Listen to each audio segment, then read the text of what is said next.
Today we have with us Mr. Tyler O'Neill. He's an assistant editor and writer at pjmedia.com, and we'll be discussing his analysis of the worst presidents in American history. Plus, NBC officially set the record for developing the stupidest reason for firing one of the fairest commentators and journalist on TV. Norman and I will discuss. Lastly, we'll analyze some of the ramifications of this week's bomb scare involving major Democrat politicians. There's much to discuss, so without further ado, I'm Anthony Leonardi, and I'm with Norman Young, and this is Think Outside Politics. It's time to think outside politics. All right, we are pleased to have Mr. O'Neill from PJ Media today. Mr. O'Neill, thank you very much for coming. Hey, my pleasure. So this year you released a detailed piece that I just recently came across, and I really, really enjoyed it. It was about you discussed how it's very easy for us in a very politicized world to talk about, oh, hey, Obama is the worst president because he does XYZ, or Trump is the worst president because he does XYZ. And then you're like, well, no, that's not true. Let's actually take a historical look at the presidents who have filled the role of the presidency, what they've done with their power. And your piece was called "The Worst Presidents Everyone Forgets About." And you listed 8 presidents who were terrible for multiple reasons. But before we dive into some of those things that you've said, I was hoping to get your perspective from the other direction. Who do you think are some of the best presidents that we've had in our country? Well, I mean, that's a much easier question. The number one is obviously George Washington. Any man with the humility and the strength to step down. You know, we always remember resigning his commission. He gave this amazing farewell speech with stuff about faction that we really need to take heart today as modern Americans with social media. A lot of the faction warnings that he had and other early founders had are really great. But he also, on the Ides of March, no less, actually gave up power yet again when the army was going to go and take over Congress because Congress wasn't paying him. He said, no, don't. And he took out spectacles, and nobody had ever seen him with spectacles before. And he put them on. And of course, this is historically debated, but I love the story. Mm-hmm. He says, I have not only grown old, but also blind in service to my country. Mm. And everybody who was going to go fight and take over Congress to make him king decided they wouldn't. And the conspiracy fell apart, called the Newburgh Conspiracy. Really great. And it's all because of this one man who valued humility and the rule of the people more than power for himself. It's one of those stories that's so good. Even if it's not true, it should be true. It's one of my favorite stories of George Washington, to be sure. The overall event happened. So right. So real quick to follow up what Anthony's saying, have you ever thought about doing a piece on the mediocre presidents? The most mediocre of presidents. Oh my, that'd be a more difficult one. Maybe do some of the most polarizing presidents. Because that could be good. Mediocre. I would do that. You'd have to go with the Civil War era on that one, though, probably. Well, yeah, those are pretty big. Yeah. I also think of Theodore Roosevelt, though, somebody who is really, really loved, but could also really be hated if you look at some of the things that he stood for and some of the things he did. It's really fascinating because he's always one of my heroes. And then I looked back on him, a few years ago and was like, wait a second, there's actually a lot of problems going on with this guy. Yeah. So getting back to your piece, can you tell us some of the criteria you used to determine which individuals would make the worst presidents list? Yeah, so I wanted to not have anybody really recent. The most recent one I have on here is Lyndon Johnson. Mm-hmm. And that's mainly just because he grew the government by horrendous leaps and bounds, and he did a lot of other things. But I wanted it to be a piece that we can actually see the historical ramifications of what these guys did. And I also wanted it to be not quite just partisan. I have Republicans and Democrats, and that those labels don't necessarily always fit for some of the old ones, like Andrew Johnson, who was technically a Democrat, but a lot of the things that he did, he was a Southern Democrat, so it's a little bit more complicated. Exactly. But and I wanted to get a few that people mostly wouldn't have thought of or heard about. So like John Tyler, who, of course, my first name is Tyler, so it's kind of sad that I have my worst presidents, but I think he deserves it. I'd like to follow up then on that from what Anthony's saying, because what you're talking about how you didn't want it to be partisan, and in some cases you went to personal character then for your, some of the qualifications on your list. You mentioned the character flaws as a marks against them. I'm thinking of FDR and I forget what the other couple of them were off the top of my head, but this lit a light bulb in my head, because there are obviously some presidents with character flaws that don't make the list, and you can think of it in terms of either the character of their policy, like the Indian Removal Act by Andrew Jackson, or in terms of their moral character, like JFK and his kind of womanizing. And I was just curious why those two didn't make the list, if or to what weight you're giving the moral failings when you assessed a good president versus a bad president. Yeah, no, that's a really good question. I didn't necessarily want to go after JFK too much, partially because as a president who died in office and who was assassinated in office, and who, he did do, he handled the Bay of Pigs he really messed up on. He handled the other one, the Cuban Missile Crisis, very well. And he, I don't know if he quite makes the 8 worst. I mean, the moral failings are huge, though. So to answer your question, I considered the moral failings to be another thing to add, but not necessarily the main thing. I thought policy and the impacts of a president's time in office mattered more than moral failings.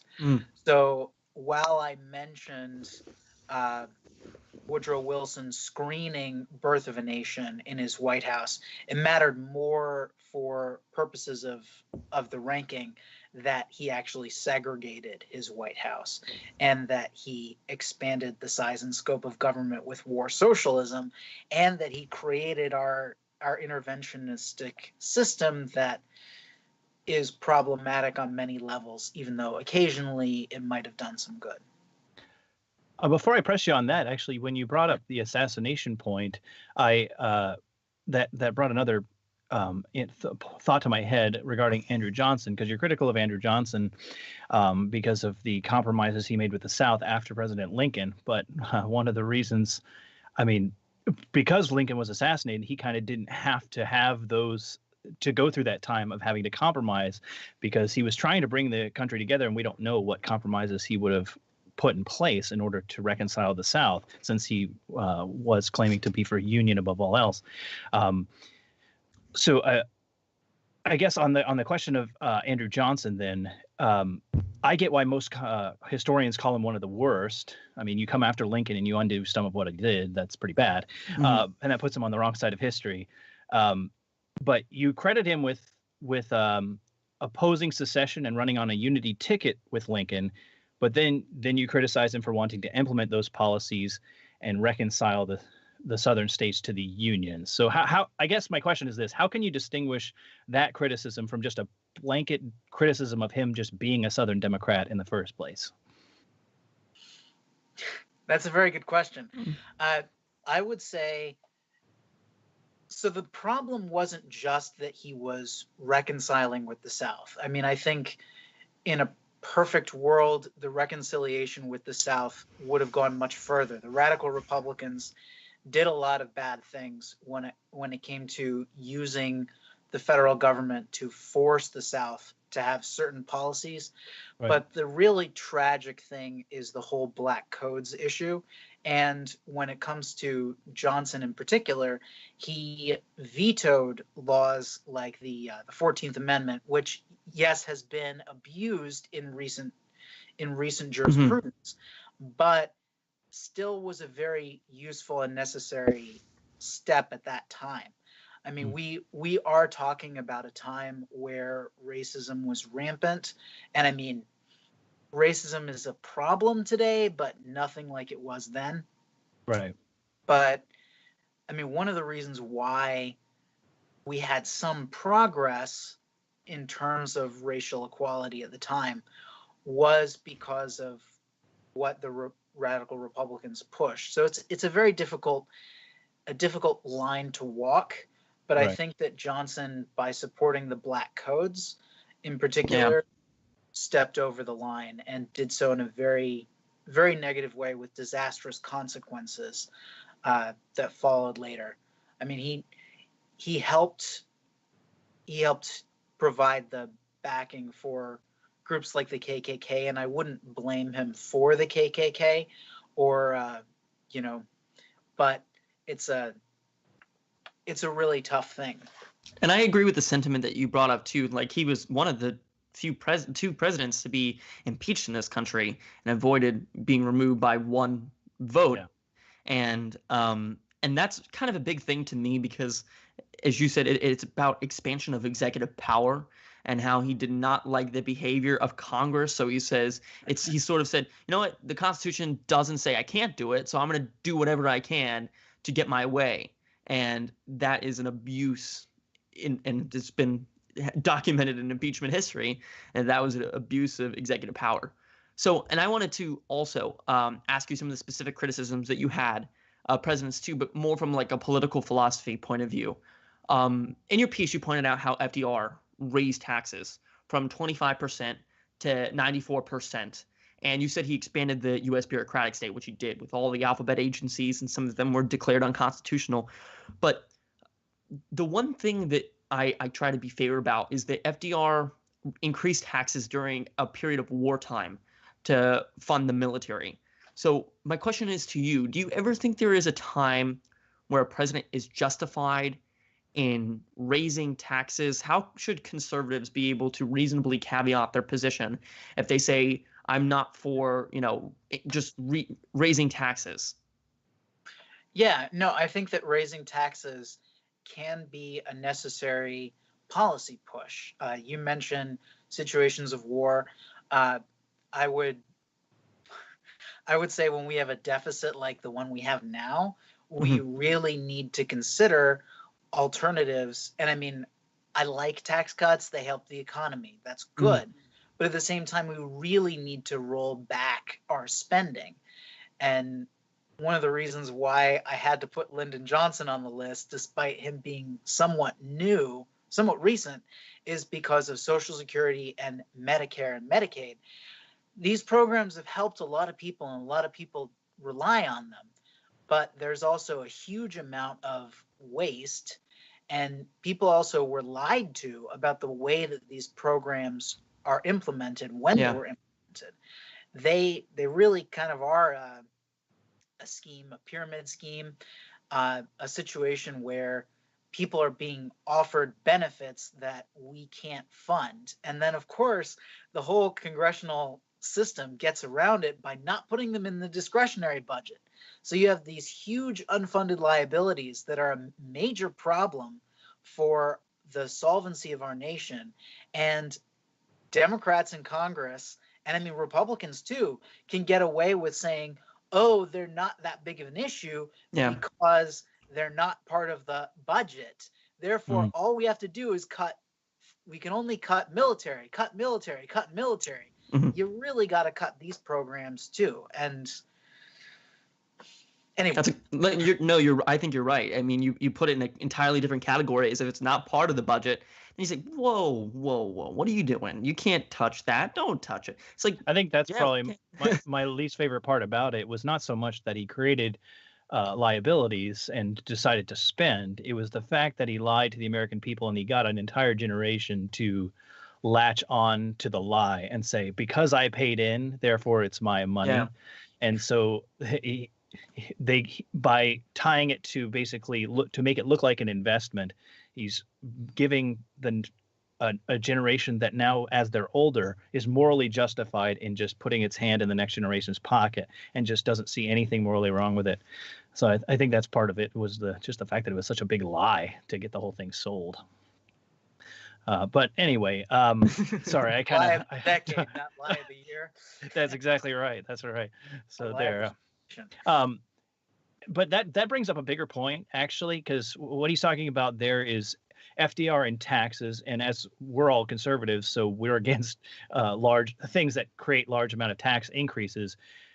But to try to be fair, because not everybody has that perspective, did you take that into account when you measured the success or failure of a president? Like, for instance, if a president implemented ideas that we don't like as conservatives, and like, let's say he was a progressive, would you have ever counted the successful implementation of progressivism as a positive thing? Did you leave room for there to be good presidents that were not conservative?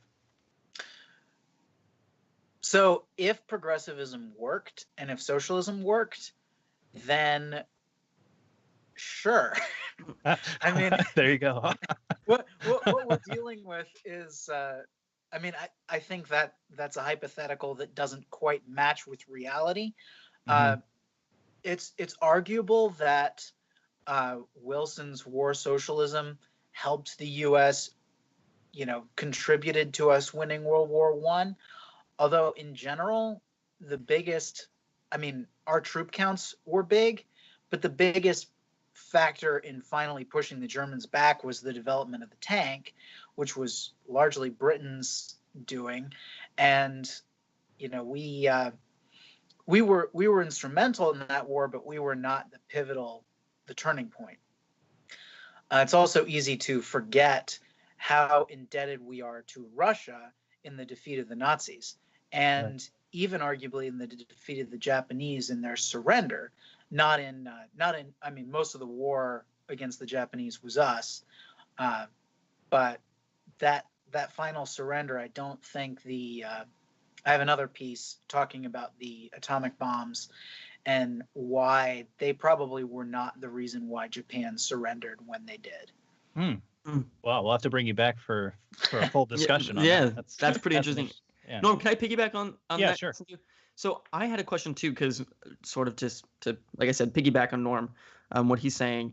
One of the things that both Wilson and Teddy Roosevelt supported when they were running up against each other was the concept of the 17th Amendment, and that is interesting to me because it's a derivative of progressivism, because you had more people like, we need to make sure that we choose who our party nominates. That was part of the first initial progressive movement.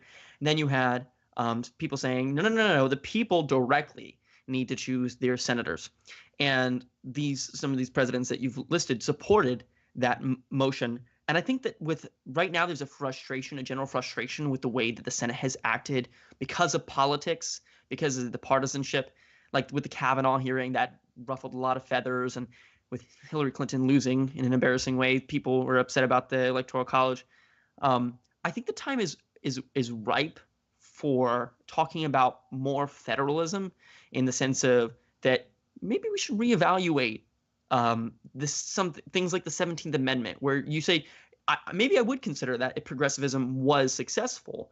Do you think that now is a time to talk about, hey, you know what, maybe our state legislature should be determining the things that or the people that are representing us in the U.S. Senate? Do you think time is ripe for conversations like that? Yeah, if I were writing this article today, I probably would have mentioned the 17th Amendment on the list of reasons why Woodrow Wilson is the worst president. Ironically, I don't think that everybody who supported the 17th Amendment at the time had the thoughts that we rightly have about it now, saying, look, it's increased our partisanship, it's increased our politics. It's actually subverted the purpose that the founders had For the Senate, when yeah. they created the Senate, because the purpose of the Senate and the reason why we have this extra body that isn't elected every 2 years is so that you can have a check on the popular will. Mm-hmm. And I mean, you nailed it right on the head. I was talking with a friend of mine who's a staffer for Senator Ted Cruz, and he is so passionate about this issue. Mm-hmm. He was talking about, deciding to spend years of his life studying and making sure that that really is the right path to go down, and Mm-hmm. like pushing all out, making that his number one cause. And I think there's a lot to be said for getting rid of the 17th Amendment. Now, Mm-hmm. can we do it? How do we convince people? I mean, because as you noted, the Electoral College itself as an idea is coming under assault. Yeah. And you had people saying abolish the Senate, abolish the Electoral College, Yeah. because they weren't getting their way. Mm-hmm. And it's like, no, guys, like we have these way. checks on majority rule. It's getting rid of the republic solves all your problems. Yeah. Right. I do think. Sorry, go ahead. They always assume they'll be in the majority, and America was based on the idea that we're all going to be part of a minority. And that's one of the reasons why we have these checks on majority rule, is that if a majority can say one thing, maybe 2 years from now, the majority will disagree entirely. Yeah. You have Barack Obama pushing as far as he can his agenda, and then you have Donald Trump showing up and trying to reverse everything, which, most of what Trump is doing, I support. But there are those things like trade where it's a lot more dicey, and I wish we didn't have a knee-jerk anti-Obama guy in the White House. Right. For me, it seems like the Supreme Court confirmation process would be the one place that could benefit most from this. I highly doubt if the state legislatures, that extra layer between the masses and the elected official, were in place, that they would be having these litmus tests for the court the way they do now, which is basically, do you agree with my policy, which again is something that should be decided by the policy should be decided by the people. But when you're deciding who to seat based on policy, that's just seems. And just a sidebar, when they were trying to confirm Pompeo as Secretary of State, Senator Cory Booker was like, I forgot he was a senator for New Jersey, and he was asking, do you think gay sex is a perversion? You're like, I'm sorry, I don't know how that's exactly tied to New Jersey state policy. It had nothing to do with his qualifications, and it was, it was anti-constitutional in that it was basically putting a religious test there too. But again, he was playing the Democratic leader there. He was doing that for his crowd, and that's exactly who he should not have been doing it for. Mm-hmm.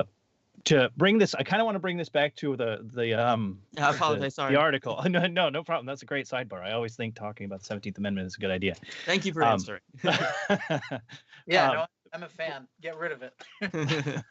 But I had a question. One of the last questions I have was on your analysis of Tyler, which you mentioned at the very beginning, and you criticized him for vetoing a national banking bill, which struck me as interesting. So I was wondering, is that because you support the idea of a national bank? Are you like a Hamiltonian, or do you support at least like a Federal Reserve System like we have now?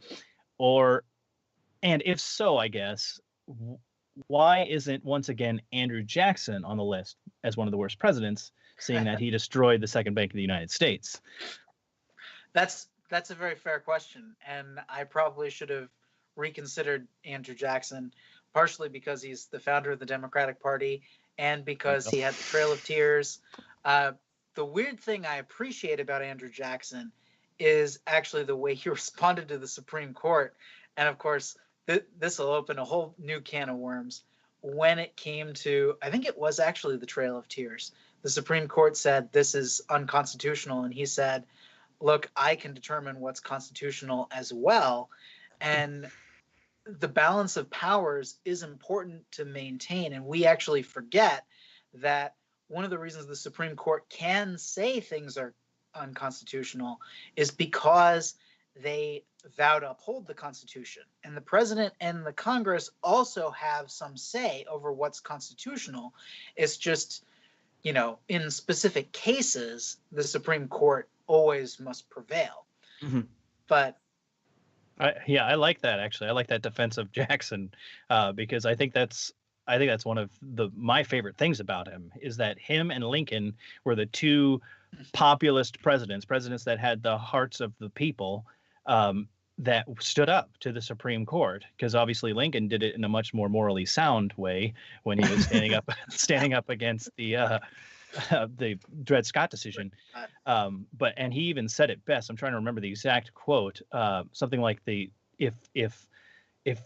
if we leave the decision to the Supreme Court, the instant they make a decision, the people have ceased to be their own rulers. I'm totally making a mockery of that quote, but the idea is there. He stood for the president and the Congress both being co-equal branches, and being able to say, if the president disagrees with the Supreme Court in good conscience, he's not sworn an oath to the Supreme Court. He's sworn an oath to the Constitution itself. And so I do think that's a good reason to leave Jackson off the list, possibly. Yeah. And he also did things like he's, abolished our not abolished, maybe that's not the right word. He solved our national debt problem. He's attributed with more suffrage, universal male suffrage or white male suffrage. And also bringing the nation together as a nation rather than individual states, because he was constantly in battles with recalcitrant southern states. There's something to be said for Jackson, I think. But yeah, I think that was the main, and Trump praised him recently for that reason, preventing a civil war. And you're exactly right. With the nullification crisis, he brought the country together, and he laid down the law, and he said, no, the Constitution is the supreme law of the land. And it's a very interesting. Jackson is probably on the top of that divisive figures list. Yeah. I mean, without counting Obama and Trump. Mm-hmm. Well, they're divisive in their own time. I'm not sure Jackson exactly what he was, in that the Federalists hated him, but he's kind of got the hearts of the people, I think. I also loved his booze-soaked parties in the White House, where anybody could go and show up and get in and drink. That's awesome. Especially as very a unifying guy who hates prohibition. Yeah, who knew that beer would actually someday become ununifying in Kavanaugh? But anyway, I wanted to, before I move on from that question, though, you answered the second half of it on why Jackson's not on the list. But in terms of national bank, I'm just curious on your thought process behind the piece. Is the national banks, the Hamilton side of that debate, is that something you support? So I think so. I honestly have not devoted that much thought and effort into figuring out whether a national bank at the time was the right call. Mm-hmm. I haven't either. I really appreciate the way that the Supreme Court at that time and Henry Clay pushed for a sort of unification of the states through trade and through commerce that really propelled the nation forward. There's a lot of neglect. I think that the court doesn't get its due praise for helping to establish America's free market system at that time. But yeah, the national bank is a very interesting subject. Well, that you actually brought up a totally different line of, or a totally different question that I hadn't thought of before on that point. Because the Supreme Court, you were talking about how they helped create the free trade system that was helping the states deal justly with each other. But compare that to the European Union, and it doesn't seem like free trade is enough to bring those states together. So I'm not. Is there something that the Supreme Court, or is there something that was needed, like maybe Jackson, or something else that was bringing the country together in a way that actually made us a nation, whereas Europe doesn't seem to be? They're putting free trade agreements all day long, but they don't seem to be unifying at all. What are your thoughts on that? Yeah, I think that's a tremendous question. One of the weird positive things about the Civil War was it had that unifying effect on America. where before that we said the United States are, after that we said the United States is. Right. There's a huge degree to which the psyche of a nation and the psyche of the people really determines whether a nation will succeed or fail.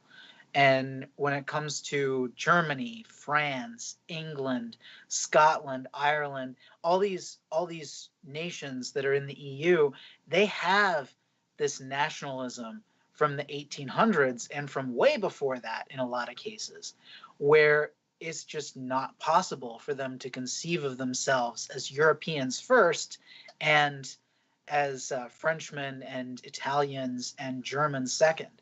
And that's a positive thing in some ways, and it's a negative thing in other ways. Whereas, I moved from Colorado to Virginia. I consider myself an honorary Virginian, but I'm American before anything else. Right. And that's a very key distinction that we have in the States versus in Europe that impacts probably more than we know. Yeah, and as Hilaire Belloc said, Europe is the faith is Europe. It may just be that when Christianity died, there's nothing left to unite them. They no identity outside their national identity that can really pull them together in a meaningful way. I don't know. Well, that's the other aspect. Even when the faith was Europe, the faith wasn't Europe. In every case, the Catholic Church held superiority, but even the Gallic Church, the Germanic churches, the English Church, they were different in a lot of ways that kind of gets underplayed. And so they all followed the Latin Rite, but the way in which they operated was different based on which country they were from. And they had their separate identities that were developing even then, even in the churches. And especially when it comes to the Protestant Catholic divide. I mean, Talk about the number one reason why Europe can never agree on anything. But secularism may ironically have helped that to some degree, although secularism has its own problems. Oh, that's an interesting perspective. I know I talked to you at the beginning about David Goldman and how I read some of his stuff on PJ Media also, and he has an interesting perspective on that too, talking about how the nationalist identity is kind of almost neo-pagan, and that I guess I probably don't want to go down too far down that road. That sounds like a deep thought. I was just about to say. We might we have a lot of material that we could cover in future interviews, so maybe we'll save that for next time. Yes. Well, Mr. O'Neill, thank you very much for coming to talk to us today. Everyone needs to go check out his piece on PJ Media. It is The Worst Presidents Everyone Forgets About. Thank you again, Mr. O'Neill. Excellent. Thank you. Have a great one. So thank you again to Mr. O'Neill for taking the time to come on and talk to us about your piece. Everyone should go out, again, like I said, to PJ Media and read his pieces. Really interesting. So I just wanted to get also into some of the events that are currently happening with Megyn Kelly and the bomb scare that took place this week. So, Norm, I'm sure that you've seen that recently in the news, NBC fired Megyn Kelly. She was formerly on Fox News, and she had the Kelly File, and then she moved to Megyn Kelly This Morning or something like that. She had a morning show. That was her mistake right there, moving. Yeah, so they were talking about this past week, Halloween costumes and what is out of bounds and what is permissible to do. And Megyn Kelly brought up the topic of blackface. And you people should check out your an article on Think Outside Politics, which I thought was a good analysis.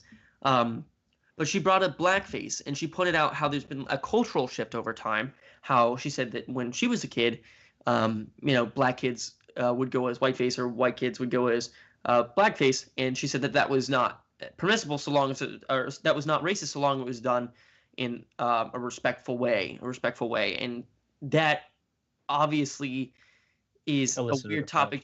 Yeah, it's a weird topic to touch on, especially if it's an all-white panel talking about blackface. Right. So there was one Hispanic lady, if I'm remembering correctly. Okay. But yeah, I saw on Twitter there was reaction from a lot of liberals, and they're talking about it's funny how it's an all-white panel talking about what is and isn't racist.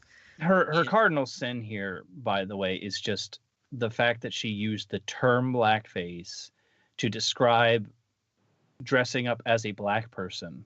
Mhm. And by using the term blackface, the Democrats immediately connect that to the historical use of blackface, Yeah. which was the minstrel shows that would make fun of the lower class, the black people who were kept in the lower classes because of a system of white supremacy and oppression.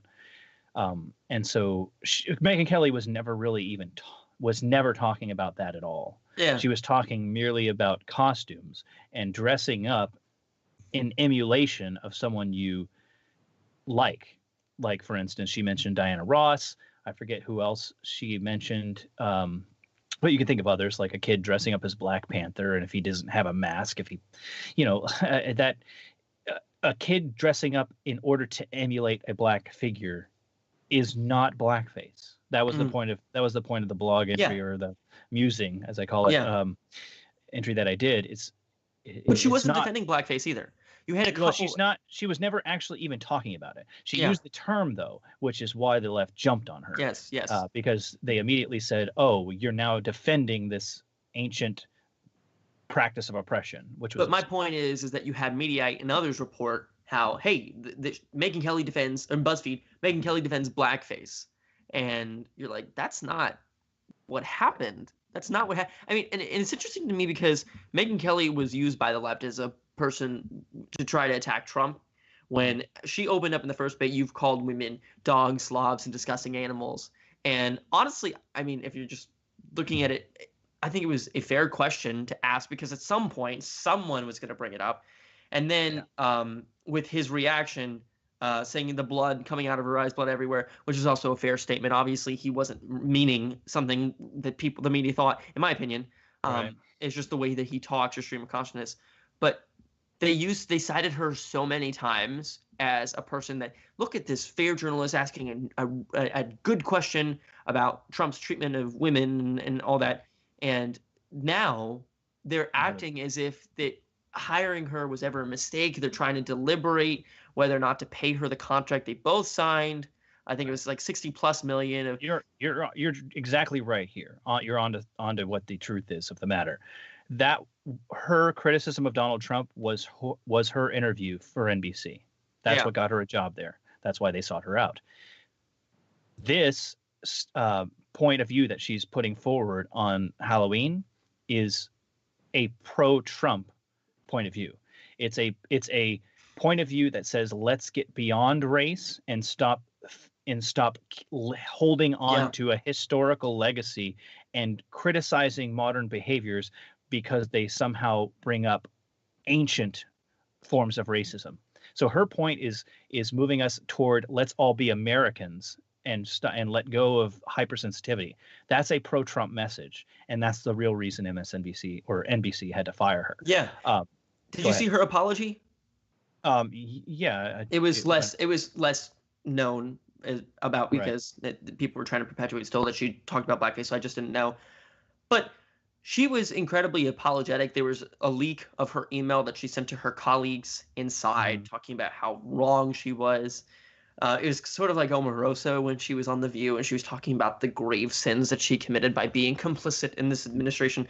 And she was genuinely apologizing. She looked like she was about to cry, which is not something she often does on her show.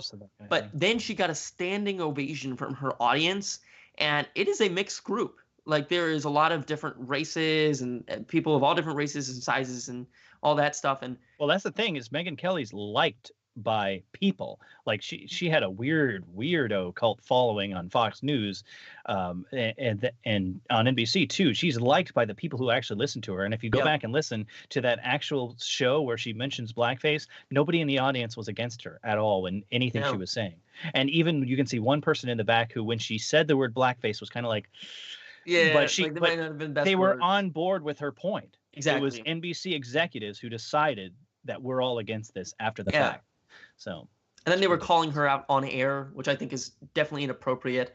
Right. I mean, she's one of the most fair, because obviously we know she doesn't like Trump, but then she had her follow-up interview about, do you consider yourself a bully? And she had all these questions directed toward him that were very straightforward and not obviously in his favor. But she's been very fair to both during the Kavanaugh situation. She was like, Sweatnick and all this stuff is insane. It's defaming towards Kavanaugh's character. And there's not it's about preponderance of the evidence. She was reminding people. She was very fair in that. And she was willing to say, hey, I'm giving you grounds because sexual assault. She was very a big voice during the Me Too movement with her and Roger Ailes. And people came to her saying that, look, she was a victim too. She's one of us, even though we don't always agree with her. So it's very weird to me to see her in this position where she's done some of the best interviews with Vladimir Putin, Alex Jones, and she's pressed them, and she's been very fair when she's given her opinion. She's been willing to say, here's where, I can see it totally being true, the left and the right. And it just seems like they were looking for a reason, NBC, to fire her. Well, it all makes sense when you realize that NBC is an arm of the Democrat Party. And when you realize that, you also know that the Democrat Party is dependent upon the continuation of racial animosity. This is why Andrew Gillum in his race against DeSantis is in his latest debate just doubled down on this guy's dog whistling to racists and all of that nonsense, as if there's a huge swath of Florida voters voting based on racism. That point of view has to stay there in order for the Democrat Party to have relevance, because they've made their entire relevance, their story of themselves is that they're the party of civil rights since Lyndon Johnson, and that they've made all the advances to help the minorities. And so if America ever decides, we're going to from now on be colorblind, we've made reparations, we've corrected our wrongs, and now we're going to move forward as Americans, their relevance goes away. And so when you see that, that's the real reason why Megyn Kelly had to go away. She was no longer playing that card. She was now moving to the post-racial division place that Trump and the future of the Republican Party probably is going to be at. And that's a little bit why we're getting into the term nationalism, but we'll probably talk about that a little later. Yeah, a little bit later. Do you think we'll see more of her, like on Fox? Do you think she'll be back? Do you think she'll be back somewhere because she's good? And like I said, people like her. Her like, as I was saying at the beginning, her biggest mistake, leaving NBC. Fox, because you cannot go somewhere like NBC and be fair and last. They will, especially since it's an election season. It's just, they're not going to tolerate that. Yeah. So I also want to move on to talk about the bomb scare that occurred this week. And it was multiple packages, including bombs were sent to Hillary Clinton, Barack Obama, and then suspicious packages were sent to Maxine Waters, Eric Holder, Andrew Cuomo, Debbie Wasserman Schultz, and she was often on the return address to a lot of those packages too. And there was a lot of there's a suspect has been found in Plantation, Florida. It's funny how, it's not really funny, but why does this stuff always have to happen in Florida? We have a reputation, yeah. Yeah, it's insane. But they found his zombies van. eating people. Those weird stories. Yeah, bad stuff happens in Florida, but a lot of good stuff happens too, guys. Anyways, so the suspect was found in Plantation, Florida, and on his van they had a lot of pro-Trump memorabilia, bumper stickers, and then there were like clips of pictures of Hillary Clinton, and then like a assassin, sort of like, how you have a sniper and then as a sniper sign of, target locked. So it's very obviously, upon first glance, it's like this person's a pro-Trump fan and whatnot. But he's been, and I don't know the details because more and more of things are unfolding, but apparently he was convicted or he's guilty of previous terroristic acts, according to Fox News, and this was in 2012. But it's funny how we talk about how I saw Lauren Duca, and she retweeted this one guy, and I got a lot of hate for it on Twitter for saying this. But she was like, oh, President Trump is inspiring terrorist attacks in his own country. And I literally just said, oh, please stop. Do you not remember in 2017 when there was a crazy Bernie Sanders supporter going to shoot and went to shoot a bunch of Republicans at the 2017 congressional baseball game practice and killed several Capitol policemen? That guy, we're not going to attribute that to Bernie Sanders because he never called for violence. He called for a political revolution, but it was an economic one. It had nothing to do with violence. And do we not remember 2018 where there's literal mobs coming out, chasing people out of restaurants, gas stations, out of their, meeting them at their homes? my frustration, and I'd like to get your thoughts about it too, because you've approached it differently, is that they said this is coming from the top. President Trump is the one inspiring terrorist attacks in this country, and their solution to this polarization is let's be more partisan. Let's blame Trump, and then conservatives on the other side say there's no way, this is a liberal tactic, it might be a leftist. And I think that's a wrong way to approve it. Whereas you said, listen, let's look at all the scenarios. And you've done it on your Twitter, and I'd like to get your point of view because I don't want to say too much, but you've said if this is the worst case scenario, as the conservatives are saying, then CNN is discredited. But if this is the worst, if this is truly a right winger and it's a Trump supporter, here's how it's bad for GOP. I'd like to get your viewpoint on that. Well, part of the problem here is that the media has kind of shot its own credibility in the foot too many times before. Like, for instance, I don't know if you remember this, back when Sarah Palin put, like, let's target these districts, and she had a target symbol on a district, not on a person, on a district. The left went nuts and called her a supporter of violence. The way the left attacked the Tea Party, the way they called them violent when it was probably one of the more peaceful, I mean, one of the events where when Glenn Beck took the entire Tea Party to like restoring honor events in the Capitol, they left the place cleaner than they found it. Right. That's the kind of mobs that the Tea Party was. And yet they were demonized by the media as being pro-violence, pro-everything else, pro-racist again. And we could get into to that whole discussion. But their unfairness to Republicans back then, under Bush especially, has set the stage for this. They can no longer credibly attack Trump.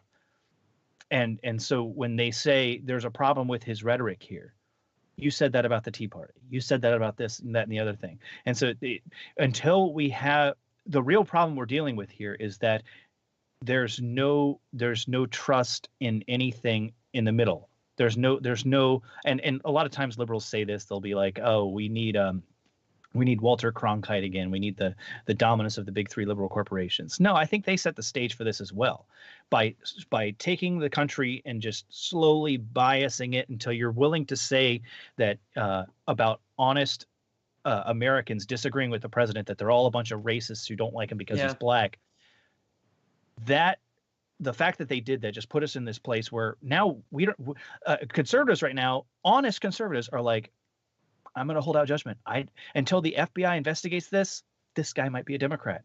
And why are they saying that? Because they don't trust CNN to tell them the honest truth. They know if this guy had ties to the Muslim Brotherhood, that would be covered up until the last possible second when they couldn't admit it. And yet if he was a white Trump supporter, that would come out immediately. All of these elements of bias have just made people so skeptical of the reporting that should be central. But it's not. We know it's not. And so that's why there's just this animosity and just an inability to trust what's coming out in front of your own eyes. Yeah. But and to people that are also bashing me for saying that it's not, I don't think it's the president has anything to do with this. Right. Because even though the closing statements for the GOP for the midterms was basically, jobs, not mobs. And I thought it was funny how you made this comment on Twitter, and I think this would be a great right-wing point, is every time this outrage was, call in the mob, call in the mob, call in the mob. Like, that'd be hilarious. Right, especially the reason I tweeted that was because I think it was HuffPost was put a whole article on somebody misgendered me or something, and it's like, call in the mob. Right. Yeah. Why are you feigning offense at these things? But the closing argument was, we like civility. That is a sacrosanct principle to me. We want to freely discuss ideas, and we want to promote policies that are good for the country where we have jobs. Granted, it's a partisan one. Like, if somebody says that's a partisan message, yeah, it is. It is. It's for a message to win in the midterms. But it doesn't change the content of what the message is. It's just frustrating that the response to polarization is more partisanship, and then they think, hey, we're going to blame President Trump for our partisanship. It's just frustrating to me. So, well, my final thought on that, on the on the whole thing is that I think most conservatives should be taking this opportunity, and Trump's doing it a little bit, just not the way he should. This is something that his gameplay on most things is strategic and right. On this, he's not doing it right. The conservatives need to basically be making the argument that this guy just set conservatives back a couple years. Mm-hmm. One violent act by our side gives the left ammo for a decade. Yeah. And so just conservatives have a responsibility not only to not be violent themselves, but to not let anybody around them who even has an R on their shirt for Republican to be violent. Yeah. It needs to be so taboo that it's, and it was, by the way. I back when the Tea Party was a thing, I remember going down Broward Boulevard when the Tea Party was there. People who were holding racist signs or whatever and trying to infiltrate and try to show how it's racist were pushed out of the group by the Tea Partiers themselves. And that's the kind of thing we have to do to the types of people who want to trade violence for violence, or bring in white nationalism, or do any of these things to the conservative movement. We have to keep it pure, because if we are a party for law and order and America, we will win. If they can credibly say that there's a tinge of racism or a tinge of violence, advocacy of vigilante violence, or militias, or any of the other weirdo, wacky right-wing stuff, if there's a tinge of that, we will lose. Yeah. And so this guy just set conservatives back a long time. And that's honestly why so many conservatives were thinking that this guy might be a Democrat operative, because it's just 2 weeks before an election, you just kick us in the pants. Yeah. I mean, that's... You get suspicious and cynical. Yeah. But I think that's a good last thought. Attack the alt-right. Attack racist, and call it out for it at what it is. Like, I think that's a great ending message. So, all right. Thank you very much for tuning in this episode. We hope you enjoyed our interview. We're going to keep them coming for you. And follow us on Facebook at Think Outside Politics, YouTube at Think Outside Politics, Twitter at Politics Outside. And if you'd like to follow me and Norm individually, you can follow me at Tony D. Leonardi and Norman at Norman G. Young. Thanks for tuning in. We'll see you next week. Think outside politics, yeah.